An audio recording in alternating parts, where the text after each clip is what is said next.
नमस्कार, मैं हूं हरिशंकर व्यास। सेंट्रल हॉल में आपका स्वागत है। कांग्रेस ने तमिलनाडु में डीएमके के साथ अलायंस बना लिया है। मतलब कांग्रेस में अकेले अपनी धुरी पर अलायंस बनाकर चुनाव लड़ने का मादा नहीं है। ध्यान रहे, तमिलनाडु में जमीनी कांग्रेसी नेता वासन ने अलग पार्टी बना ली थी। कांग्रेस में एक विचार था कि छोटी पार्टियों का एक अलग तीसरा मोर्चा बने। इसके पीछे सोच थी कि वहां डीएमके बदनाम है, करुणानिधि बुजुर्ग है, उनकी जगह स्टालिन ही प्रोजेक्ट होंगे। कांग्रेस के लिए अपनी नई जमीन बनाने का मौका था। मगर सोनिया गांधी, राहुल गांधी ने आसान तरीका अपनाया, अपने को डीएमके से बांध लिया। क्या वैसा ही बंगाल में भी कांग्रेस करेगी? क्या लेफ्ट के साथ कांग्रेस का अलायंस होगा? एक वक्त राहुल गांधी ने कांग्रेस को अकेले अपने दम पर खड़ा करने की रणनीति बनाई थी। वह रणनीति बदल गई है। कांग्रेस की रणनीति का अब मूल सूत्र यह है कि कैसे भी हो अलायंस से मोदी सरकार और भाजपा को घेरने का चक्रव्यूह बने। जाहिर है, कांग्रेस में अकेले का अपने दमखम का आत्मविश्वास नहीं है। इसके कई कारण हैं। मोटी बड़ी बात यह है कि कांग्रेस नेतृत्व और विचार दोनों में अपने को विश्वसनीय नहीं बना पा रही है। राहुल गांधी भागदौड़ भले बहुत कर रहे हों, लेकिन जनता में भरोसा नहीं बन रहा है कि वे राजकाज में समर्थ है। उनकी भागदौड़, उनकी राजनीति, उनके जुमले भारत विरोधी उन लेफ्ट चरमपंथियों से मेल खा रहे हैं जो सियासत के फ्रिंज एलिमेंट है। राहुल गांधी गलत सलाह में अनजाने ऐसे जाल में फंस रहे हैं जिससे कांग्रेस छोटी फ्रिंज पार्टी बने। वे लेफ्ट के साथ जुड़कर कांग्रेस को मुश्किल में डालने वाले हैं। कांग्रेस इससे अंततः अरविंद केजरीवाल, नीतीश कुमार और ममता बनर्जी से भी कमजोर हैसियत में फंसेगी। लगता है कांग्रेस और राहुल गांधी मानो बिना रोड मैप के हैं। आज इस पर चर्चा है, मगर उससे पहले गपशप और खास सुर्खियां। शुरुआत सियासी गपशप से करते हैं।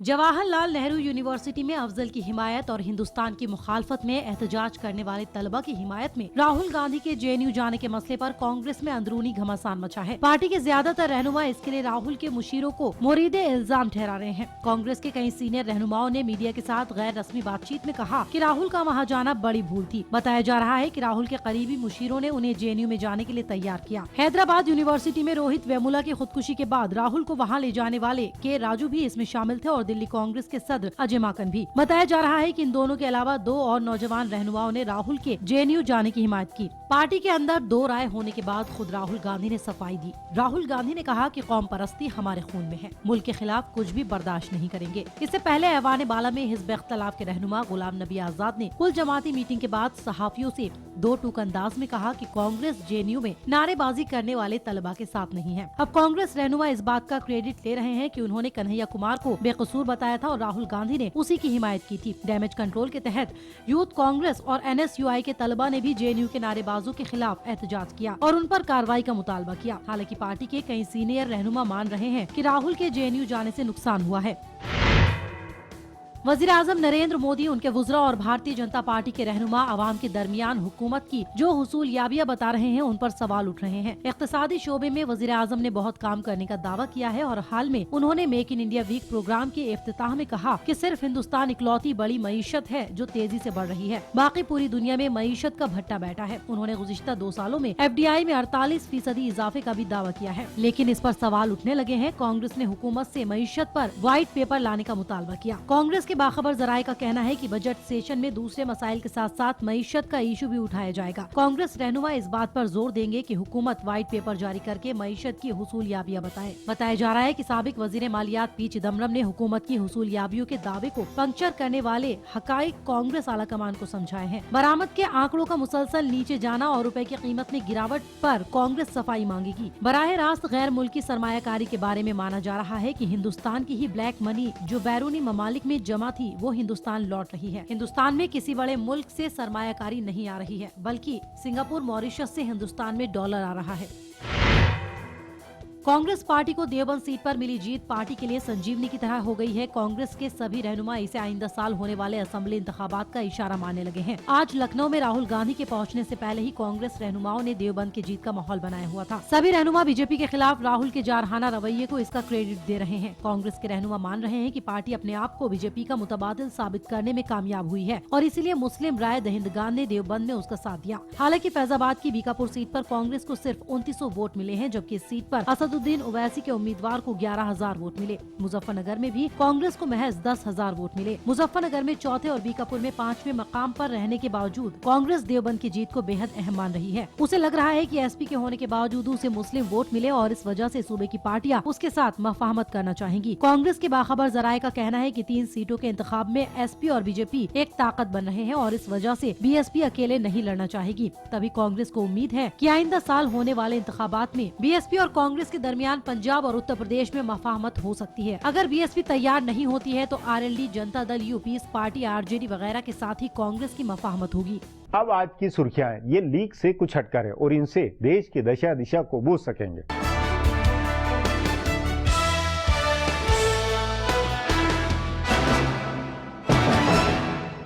मुल्क से गद्दारी के इल्जाम में गिरफ्तार जेएनयू तलबा यूनियन के सदर कन्हैया कुमार ने जमानत की अर्जी बराह रास्त सुप्रीम कोर्ट में दाखिल की है। सुप्रीम कोर्ट ने भी उसे मंजूर कर लिया है और कहा है कि इस पर कल समाअत होगी। कन्हैया की जानिब से सीनियर वकील राजू रामचंद्रन ने सुप्रीम कोर्ट में जमानत अर्जी दायर की और कहा कि जेली अदालत में हालात ठीक नहीं है और कन्हैया की सलामती को खतरा है। कन्हैया की वकील वृंदा ग्रोवर ने कहा कि पटियाला हाउस कोर्ट में उन पर 2 मरतबा हमला हुआ है। कन्हैया ने अपनी अर्जी में कहा कि वो बेगुनाह है और उनके खिलाफ कोई सबूत नहीं है। जुमे को उनकी जमानत अर्जी पर उनकी जानिब से सीनियर वकील राजू रामचंद्रन और सोली सोराबजी अदालत में पेश होंगे। अदालत ने आवाम से ये भी कहा कि वो जेएनयू के वाक़े पर बयान देते हुए एहतियात बरते। इस दरमियान सुप्रीम कोर्ट की जानिब से बनाई गई माहिरीन की कमेटी ने भी पटियाला हाउस कोर्ट के वाक़े पर अपनी रिपोर्ट अदालत में पेश कर दी है। इस मामले में दिल्ली पुलिस अपनी रिपोर्ट कल पेश करेगी। कांग्रेस के नायब सदर राहुल गांधी ने जेएनयू मामले के ताल्लुक से अपने ऊपर लग रहे इल्जामात पर सफाई दी है। उन्होंने कहा कि कौम परस्ती उनके खून में है। राहुल ने आज कहा कि वो मुल्क के खिलाफ कुछ भी बर्दाश्त नहीं कर सकते। उन्होंने कहा कि उनके खानदान ने बार बार मुल्क के लिए कुर्बानियां दी हैं। वाज़ेह रहे कि जेएनयू में अफजल गुरु की हिमायत और हिंदुस्तान की मुखालफत में नारेबाजी के बाद राहुल गांधी जेएनयू तलबा की हिमायत करने गए थे। उसके बाद बीजेपी सदर अमित शाह ने उनकी कौम परस्ती पर सवाल उठाते हुए पूछा था कि क्या वो मुल्क से गद्दारों के साथ है। इस पर आज राहुल ने जवाब दिया। वो जेएनयू के मामले पर सदर जमहूरिया प्रणब मुखर्जी से भी मिले। राहुल ने सदर जमहूरिया को मेमोरेंडम देने के बाद कहा कि आरएसएस अपने मर चुके नजरिए को मुल्क के तलबा पर थोपना चाहता है, लेकिन कांग्रेस ऐसा नहीं होने देगी। जेएनयू में तलबा के एहतजाज और उसके बाद पटियाला हाउस कोर्ट ने जेएनयू तलबा यूनियन के सदर कन्हैया कुमार, जेएनयू के तलबा और सहाफियों पर हुए हमले को इशू बनाकर आज मुल्क भर में एहतजाज किए। दिल्ली में मंडी हाउस से बाएं बाजू के तलबा ने जुलूस निकाला, जिसकी क़यादत सीपीएम पोलित ब्यूरो की रुकन वृंदा करात ने की। उन्होंने कहा कि पटियाला हाउस कोर्ट में पेश आया वाक़या एक धब्बा है। उधर पटना में सीपीआई की तलबा यूनिट एआईएसएफ के तलबा ने बीजेपी के ऑफिस पर एहतजाज किया, जहाँ दोनों फरीकों में तसादुम हुआ। कोलकाता में जादवपुर यूनिवर्सिटी के सामने एबीवीपी ने एहतजाज किया। उधर चेन्नई में जेएनयू के तलबा की हिमायत में रैली निकली। एहतजाज के दौरान पुलिस ने बाया बाजू तलबा यूनियन से मुंसलिक 40 तलबा को हिरासत में लिया। दिल्ली के वजीर आला अरविंद केजरीवाल ने भी पटियाला हाउस कोर्ट के वाक़े पर सदर जमहूरिया प्रणब मुखर्जी से मुलाकात की। उन्होंने पुलिस के कोई कार्रवाई न करने का इशू उठाया। केजरीवाल ने पटियाला हाउस कोर्ट में वकीलों की जानिब से जेएनयू के तलबा और सहाफियों पर हुए हमले के लिए पुलिस को जिम्मेदार ठहराते हुए कहा कि पुलिस खामोश तमाशा देखती रही। उन्होंने इल्जाम लगाया कि मरकज की जानिब से पुलिस को कोई कार्रवाई नहीं करने के लिए कहा गया है। केजरीवाल ने ये भी इल्जाम लगाया कि उनके वुज़रा को धमकी मिली है, जिसमें जेएनयू का मामला न उठाने के लिए कहा गया है। उन्होंने पुलिस को निकम्मा ठहराते हुए कहा कि उसने जेएनयू में हिंदुस्तान मुखालिफ नारेबाजी करने वाले 4 अफराद अभी तक नहीं पकड़े हैं। वजीर आजम नरेंद्र मोदी ने आज मध्य प्रदेश के सीहोर में किसान महासम्मेलन के दौरान रियासत के वजीर आला शिवराज सिंह चौहान की जमकर तारीफ की। वजीर आजम ने कहा कि 10 साल पहले ज़राअत के नक्शे पर मध्य प्रदेश कहीं नहीं था, लेकिन 10 साल में शिवराज सिंह की हुकूमत ने हालात बदल दिए हैं। मोदी ने कहा कि मुसलसल 4 साल तक ज़राई शोबे में अव्वल रहना मामूली बात नहीं है। उन्होंने कहा कि वो इस हुसूलियाबी के लिए मध्य प्रदेश के किसानों का शुक्रिया अदा करने आए हैं। वजीर आजम ने इस मौके पर किसानों को ज़राई बीमा स्कीम की मालूमात दी। उन्होंने गुज़िश्ता यूपीए हुकूमत पर हमला बोलते हुए कहा कि उन्होंने जो ज़राई बीमा स्कीम अपनाई उससे उनका फायदा हुआ, लेकिन किसानों को कोई फायदा नहीं हुआ। वहीं वजीर आजम ने कहा कि नई स्कीम में प्रीमियम की शरह बहुत मामूली रखी गई है। इसके अलावा खराब मानसून या बीज की कमी के बायस बुआई नहीं करने वाले किसानों को भी इससे कुछ फायदा मिलेगा, तो फसल कटने के बाद किसी वजह से जाया होने पर भी किसानों को मदद दी जाएगी। फिलहाल अब एक ब्रेक है, फिर खुलासा होगा।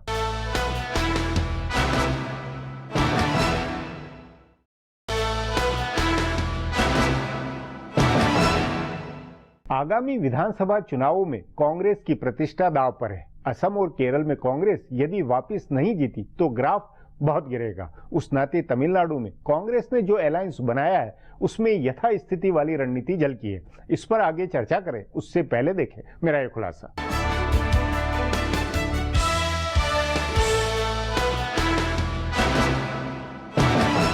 कांग्रेस के नायब सदर राहुल गांधी मौजूदा दौर में इत्तेहाद की मजबूरी को समझने लगे हैं। अकेले लड़ने और हर रियासत में कांग्रेस को एक मजबूत ताकत के तौर पर खड़ा करने की सोच उन्होंने ठंडे बस्ते में डाल दी है। एक हिकमत अमली के तहत उन्होंने बिहार में इसका तजुर्बा किया था। उन्होंने पहल करके आरजेडी, जनता दल यू और कांग्रेस का अजीम इत्तेहाद बनवाया था। इसकी कामयाबी से पुरजोश राहुल गांधी इस तरह के दूसरे तजुर्बे करने के लिए भी तैयार हुए हैं। जिस तरह बिहार में आरजेडी और जनता दल यू एक साथ आए, उसी तरह मगरबी बंगाल में कांग्रेस और लेफ्ट पार्टियों के साथ आने की बहस शुरू हुई है। पहले कांग्रेस और लेफ्ट एक साथ इख्तिदार में रह चुके हैं, लेकिन कभी साथ मिलकर नहीं लड़े हैं। इस बार कहा जा रहा है कि रस्मी या गैर रस्मी तौर से दोनों पार्टियां साथ मिलकर लड़ने की बात कर रही हैं। असम में कांग्रेस ने बदरुद्दीन अजमल की पार्टी से मफाहमत नहीं की है, लेकिन वजीर आला तरुण गोगोई ने सीटों के एडजस्टमेंट की बात कही है। उत्तर प्रदेश में भी पार्टी इत्तेहादी तलाश कर रही है, तो पंजाब में कांग्रेस रहनुमा बीएसपी के साथ मफाहमत का इम्कान देख रहे हैं। इसी तरह पार्टी ने तमिलनाडु में डीएमके से मफाहमत कर ली है। राहुल गांधी काफी अरसे तक तमिलनाडु असेंबली में दूसरे नंबर की पार्टी डीएमके के राब्ते में थे। वो कैप्टन विजयकांत के साथ मफाहमत करना चाहते थे। ये भी माना जा रहा था कि कांग्रेस इस बार नई मफाहमत करके एक ताकत बन सकती है, लेकिन कांग्रेस ने आखिर जुमूद बरकरार रखा। 2004 से लेकर 2013 तक 9 साल दोनों पार्टियां एक साथ रही थी। 2013 में डीएमके ने ताल्लुक तोड़ा था, अब फिर दोनों साथ आ गए हैं। कांग्रेस ने जयललिता को शिकस्त देने के लिए यह आसान रास्ता मुंतखब किया, जैसा कि तमिलनाडु में बरसों से होता आ रहा है। हर 5 साल में हुकूमत बदल जाती है। अगर इस बार भी वैसा हुआ तो कांग्रेस बिना किसी खास मेहनत के वहाँ हुकूमत में आ जाएगी। हर रियासत में कांग्रेस के इत्तेहाद की सियासत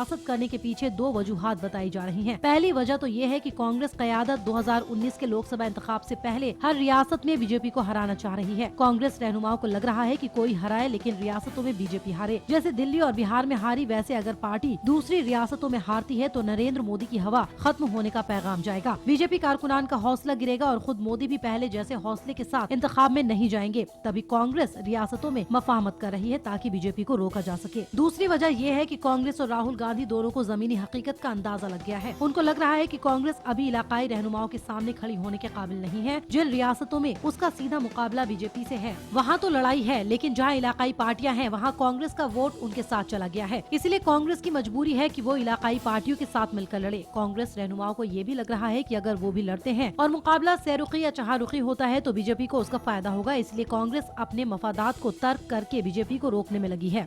अब एक ब्रेक है, उसके बाद कांग्रेस के चुनावी अलायंस पर चर्चा करेंगे।